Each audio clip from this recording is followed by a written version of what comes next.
Sunday, September 22nd. This is Mason Brown's Week in Review. Our top story: at least 68 people were killed in a mall attack in Nairobi, Kenya. The attackers targeted non-Muslims, which meant there was no worse time to be a brand ambassador for Jimmy Dean pork sausages. The Costa Concordia was raised from the deep. Despite the damage from being partially submerged for over a half a year, it still had more working bathrooms than most Carnival cruise liners. New FBI Director James Comey defended President Obama's surveillance program and reminded critics that he knows their browser history.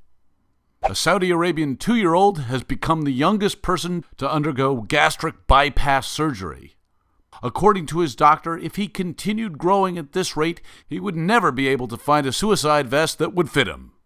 Thursday was International Talk Like a Pirate Day, although in the eyes of this reporter, the whole Pirate Day thing has gone just a little too far.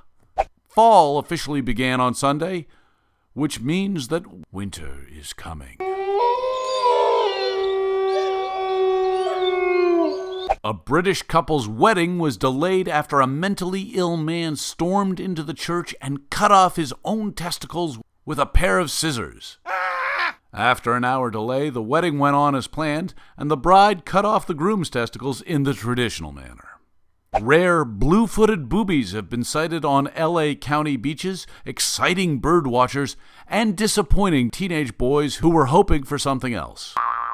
In a first for the University of Alabama, white sororities are admitting black women. In other news, the Alabama Science Department is still working on testing the auto-ignition point of wooden crosses. John Gosselin pulled a gun on a photographer. According to the distraught paparazzi, I didn't know whether he wanted to make me go away or to take his picture. Miley Cyrus added a twerking little person to her stage show in Las Vegas. In terms of causing offense, it pretty much dwarfs her performance at the VMAs. A new species of legless lizard was found at Los Angeles International Airport. Scientists also found a strange lizard with legs, but it turned out to be Joan Rivers. And finally, Grand Theft Auto 5 made $1 billion in sales in the first 3 days of its release, making it much more successful than Misdemeanor Bike Theft 9. To put the numbers in perspective, when it was released, Stratego made $16. Grand Theft Auto players sadly made $0 in sales and angrily shouted for their mom to bring more Red Bull down to the basement.